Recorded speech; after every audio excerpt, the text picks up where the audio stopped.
Hi, new teachers thriving community. This is Keisha, and I am checking in with you on this fine TPA Thursday and wishing you all the best. It is February 2nd. I can't believe how fast this year is going, and I'm sure for some of you it is flying by, especially when you start thinking about getting your TPA done. Running out of time. We want to get it done this year.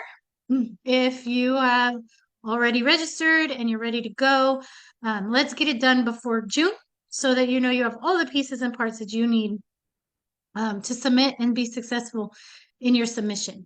In July, that's when they make changes and updates to the templates. And then you have to kind of edit and fix and change to meet the new expectations. So don't put it off any longer. It is time to get started. Today, I really want to talk to you, though, about the student self-assessment. This is an area that I've started to see a little bit of problems, and I want to make sure that you have a really clear understanding of what the student self-assessment should look like, what the student self-assessment video should include, and what you should have in your annotations. So let's do this. Student self-assessment is students looking at a piece of their work, a product, something that they've done, and using a rubric, grade appropriate, to determine how well they understand the information. Okay, so a student self-assessment isn't asking them how they feel about something. It's not pulling them over and giving them the rubric and saying, okay, do you feel like you could teach it to your parents? Do you feel like you understand it? Do you think you need more help? Right? Those are the pieces of the rubric, but they need to have some sort of piece of evidence that they are evaluating their work based on. So make sure that they've got a product that they are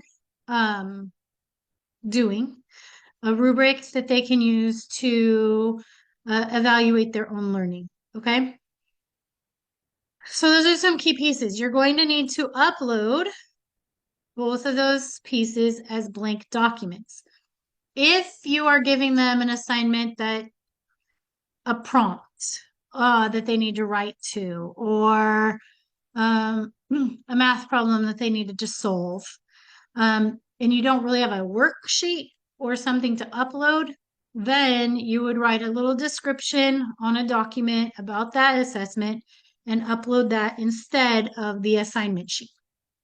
So on letter E in cycle 2, where it says upload a blank copy of the student self-assessment or description of self-assessment and a blank copy of the rubric, you choose either the worksheet or the work sample that they were supposed to fill out, or a description of what they were supposed to do.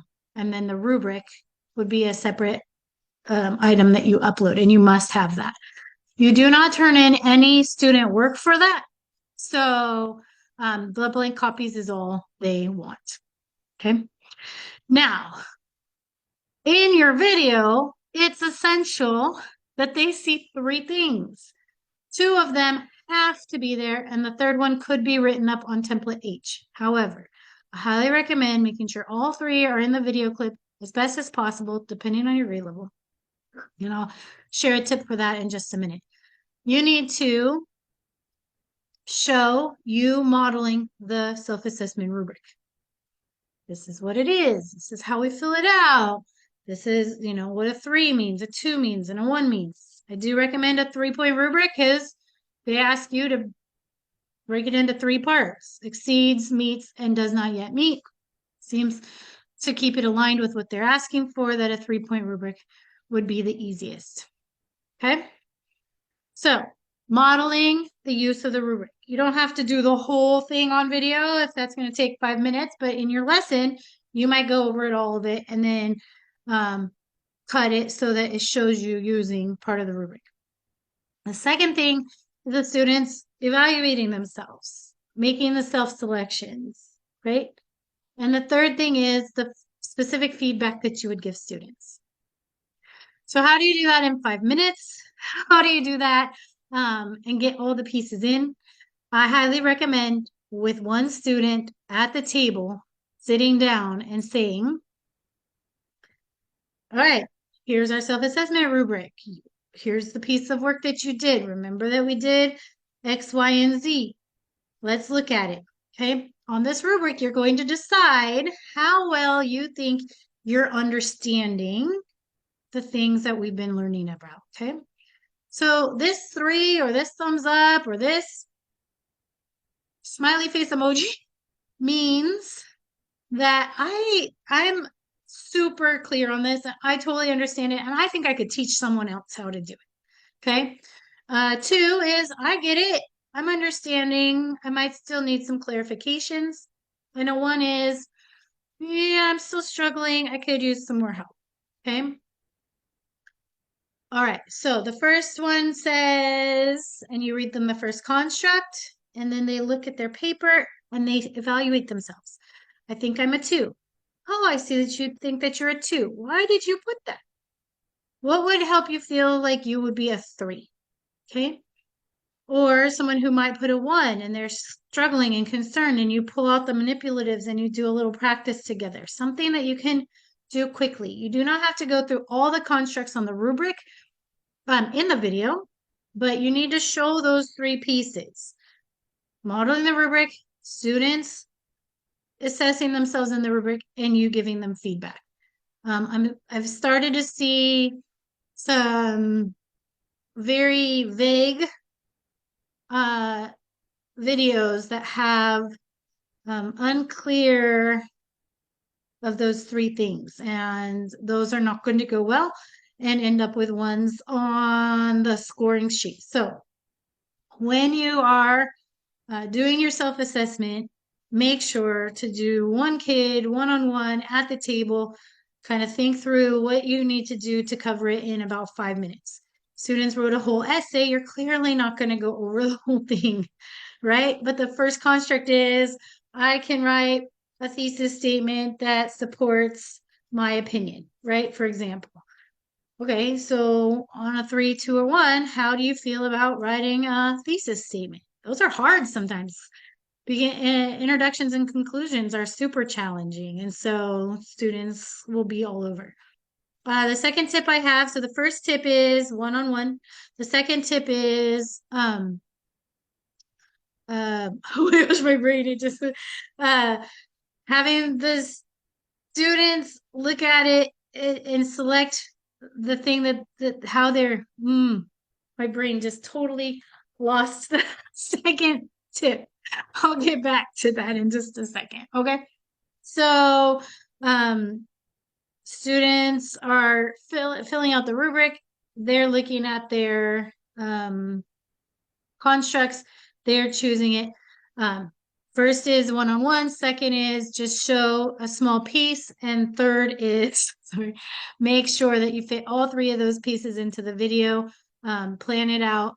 And yeah, those are the key elements of the self-assessment rubric and how to give a self-assessment. Stay away from anything social emotional, how I like this lesson, how I feel about this lesson, etc. That is not reaching the learning goals. The self-assessment is the students are assessing themselves on the learning outcomes that you are trying to get them to know in that lesson or in that series of lessons. Okay, so in the comments below, ask questions, ask clarifications, share your experience, participate in the discussion. If you would really like some help on CalTPA and you are feeling overwhelmed, you're not sure what's expected, how to move forward, right? Send me a DM or click on the link below in the comments about the CalTPA All You Need to Succeed video course. This video course is literally step-by-step through the templates. I walk you through them. I give you recommendations. I tell you my tips and remember them. um, and I put examples and everything you need right there so that you can have a really clear understanding of what's being asked and how to answer those questions. There's videos on how to write to the rubrics, how to plan for your lessons, essential pieces that you need to be focused on for your writing. It's all there in one course package. And even better, you can get units for doing your TPA. Those units that help move you over on the pay scale, those units that give you more money and cover the costs of all of these assessments. You can get units through Teachers College of San Joaquin when you take my CalTPA All You Need to Succeed workshop. You can add those units and how great is that? An assessment that you have to do that you can also get units for that classwork. So reach out to me. If you have questions on how to do that, send me a DM, ask questions below in the comments, and I will be happy to answer anything that you have.